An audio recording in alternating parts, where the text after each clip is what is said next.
بەسڵام بۆیە بینەندەگەر عزیز بەرنامەی ئیسکرا نەسرین ڕەمەزان عەلیم و بەرنامەیەکتر لە بەرنامەکان ئیسکرا ئیمڕۆژ تەقدیم حوزور ئێوەی ئەکەن. هەروواکە ئاگادارن لە ڕۆژ سێشەمە 9 مێهر مانگە شاهد ئێترازاتێکی وەسێ لە عێراقی. لەم ڕابطە و توێژێکمان هەستە کە سەمیر نووری دەبیری کومیتە مەرکەزی حزبی کۆمۆنیستی کرێکاری عێراق چەپە. لەم بەرنامە پرسیارەکانمان ئاخرین تەحەوڵاتێکەوە لە عێراقا لە جەریانە هەست پرسیاری لێکێت. سەمیر نووری بەخێر بیت بۆ ئەم بەرنامە. سپاس دەکەم. سەمیر پێم خۆش بوو ئاخرین تەحەوڵاتێک و ئیمڕۆژ یەکشەمە لە جەریانە بوو لە عێراقا ئاخرین تەحەوڵات چست؟ وەک خۆشتانە بینن وەزعێتەکە زۆر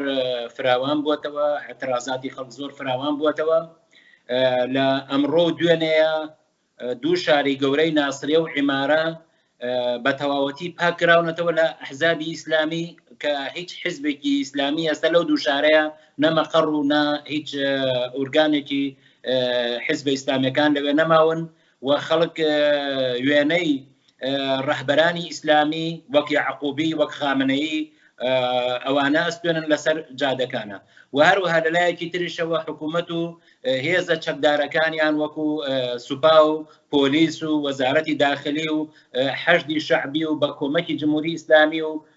هێزەکانی وەکو خوراسانی و غێری ئەوانە دەستیان داوەتە تەقە و چەک و چۆڵی دنیایان هێناوەتە ناو جادە و خەڵکێکی زۆریان کوشتووە و بە پێی ئاخر ئاماری ئەمڕۆ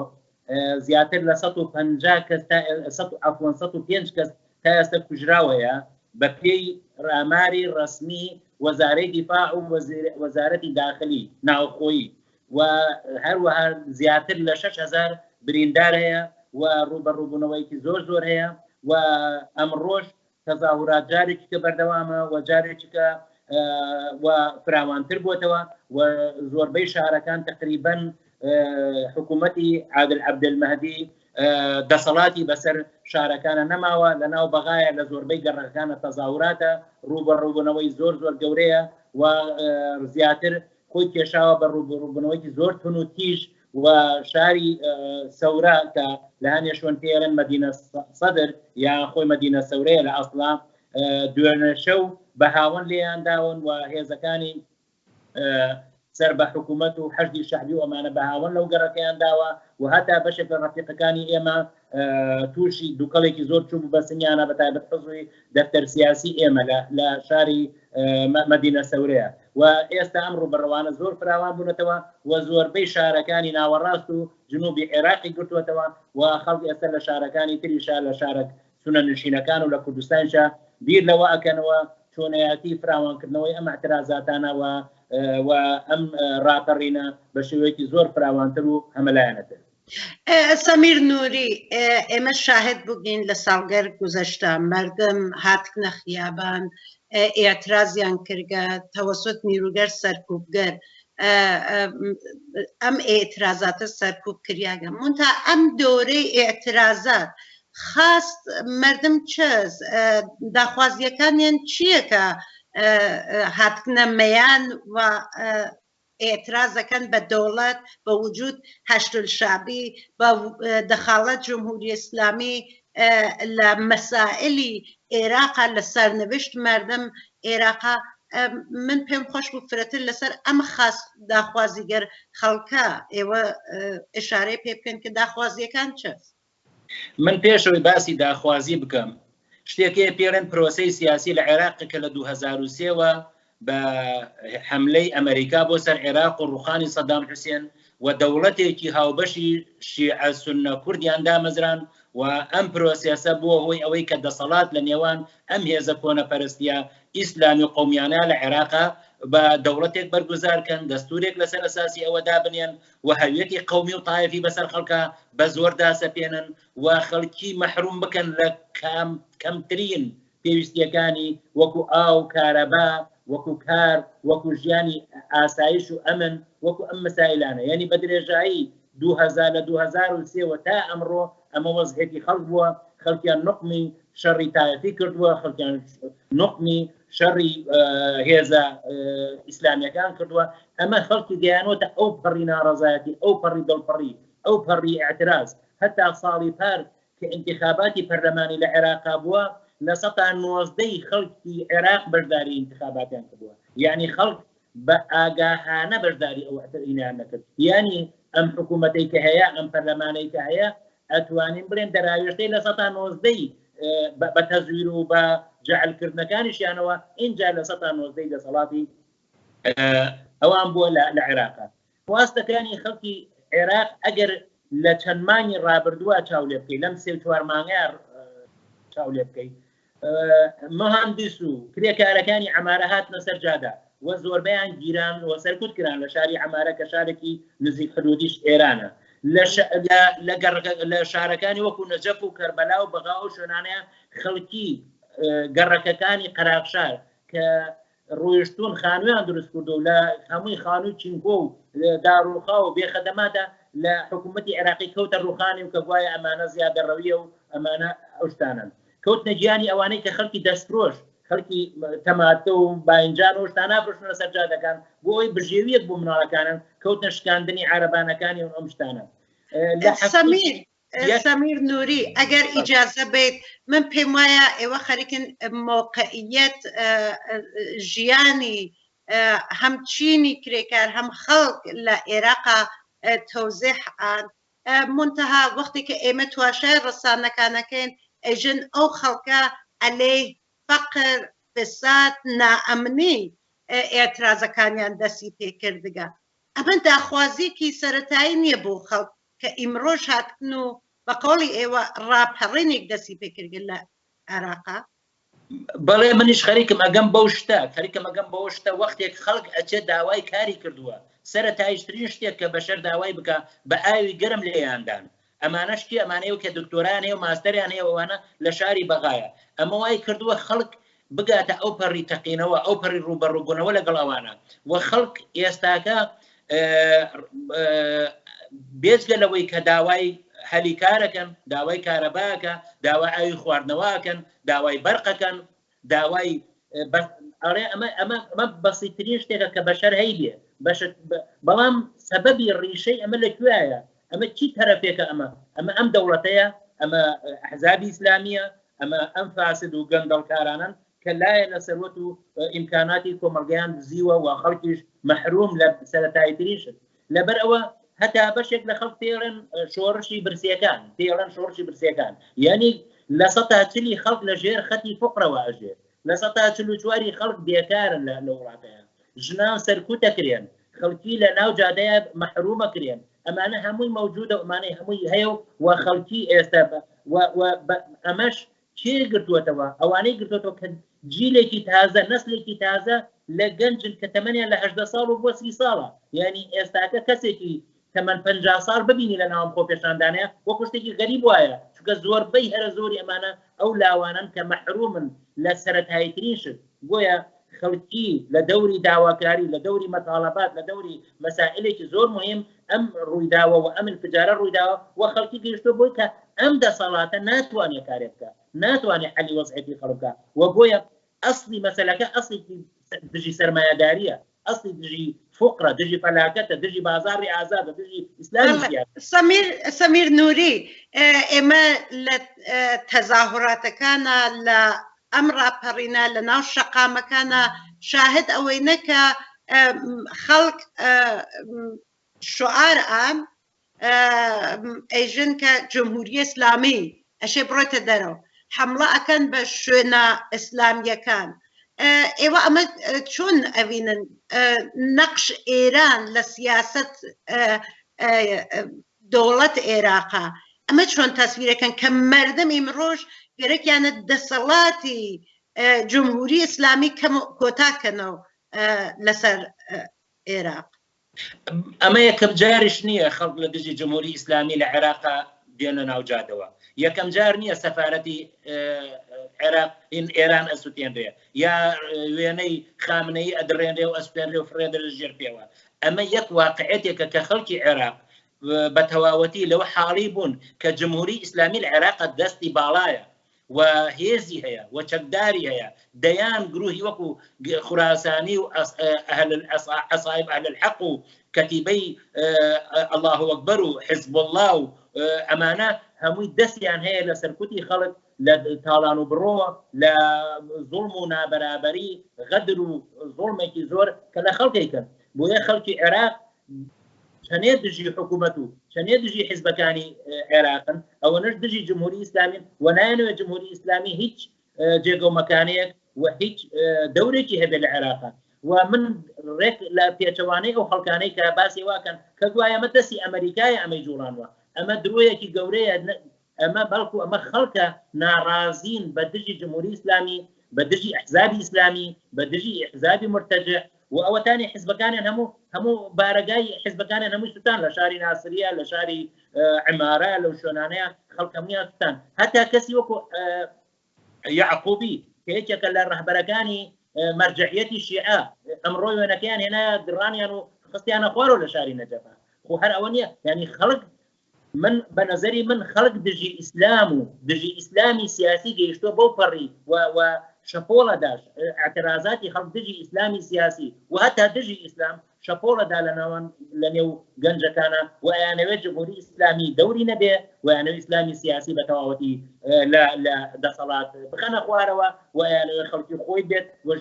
بۆ ژیانێکی بە قەولی خەڵک ژیانێکی کەریم ژیانێکی شەرافەتمەندانە خەڵک لە بەرامبەر ئەمانەیان ڕاوەستاوە. سەمیر نووری ئێمە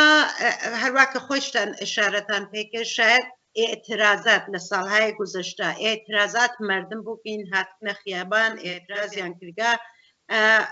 داخوازیەکانیان مەترەح کردگە منتها ئەم جارە ئیحساسەکەی تەفاوتێکی فرا گەورەتری هەست ئێعترازات لە بەغا نامێنێت بەڵکو پەرەی پێ ئەدەرگێت ئیمڕۆژ سەنگینترین لە واقع ئەژن جدال شەڕ لە بین مردم و دەوڵەتان لە نەجەفا بووگە بەخشن جمهوری ئیسلامی هەروەکەی وە ئشارەتان کرد ئەژن کەمە ڕەدەپای نیروهای خارجیە ئایا ئەتوانێت نشستێک وا لە سازمان ملەلا سوورەتی گرت ئامریکا خواهانەوە بوو کە ئێران تەحریمێ فرەتر کە دەست ئێران لە منتەقە کۆتاکە ئەتوانێت ئامریکا نەقشی بێت لەم ئێعترازات مردمیە؟ نیرۆکانی سەر بە ئەمریکاش هەمووی نزیکن لە حکوومەت و دیفاع لە حکوومەتەکەن ناسیۆنالیزمی کورد دیفاعی لە حکوومەتی عێراقی کردووە و شاید ئەمریکا بیاوێ کارێ بکە بەڵام ئەم مەسەلەیە ڕەبتی بە ئەمریکاوە نییە ئەسڵن سیاسەتێک ئەمریکا لە عێراقا پیادەی کردووە بۆ بەهۆی ئەم وەزعیەتە بۆ بەهۆی ئەم تەقینەوەیە سیاسەتی ئەوەی کە هەویەتی قومی دینی تایفی بەسەر خەڵکی عێراقا فەرز بکە ئەوە سیاسەتی ئەمریکا بووە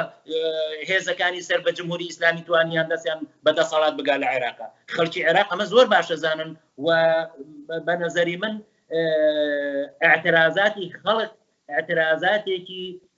ناو عێراقا خەڵکی عێراقا بزوتنەوەیەکی واقعیە بزوتنەوەیەکی دەستکرد نییە بزوتنەوەیەک نییە دەستی هیچ تەرەفێک هیچ دەوڵەتێک جوڵانە بێتی و خەڵکی ڕێک لە بەرامبەر ئیسلامی سیاسیە لە بەرامبەر حزابێکە کە تاریخیان ئەگەڕێتەوە بۆ 170 ساڵ لە عێراقا ئەمڕۆ ئەردوگان حزبی دەعوا لە ساڵی 60ەکانی قەرنی پێشووە مەوجودە ئێستا ئەمڕۆ مەقەڕەکانی ئەسوتێنێ و یەکی وەک خومەینی لە پاڵ حزبی دەعوەیە لە نەجەف و کەربەلایە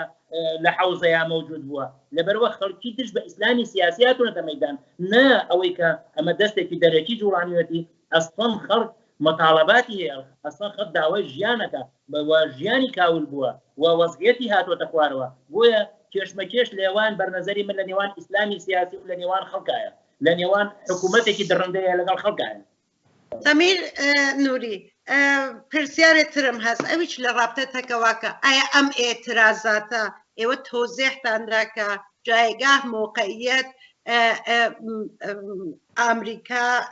لە منتەقا چۆنە ئێعترازات مردم بە شکلێکە ئایا ئەم ئێعترازاتە ئێعترازاتێک خۆدجوشە داواتان لێکم کۆتا جوابنەوە یا ئەوە کە ئەحزاب نیرو سازمانهایەکی ڕادیکال چەپ کۆمونیست لە ڕأس ئەم ئێعترازاتە هەن و سازماندەهیەکەن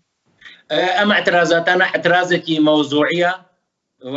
اعترازاتێکی خۆڕستیە و اعترازاتێکە لە ناودڵی خەڵکەوە تەقیوەتەوە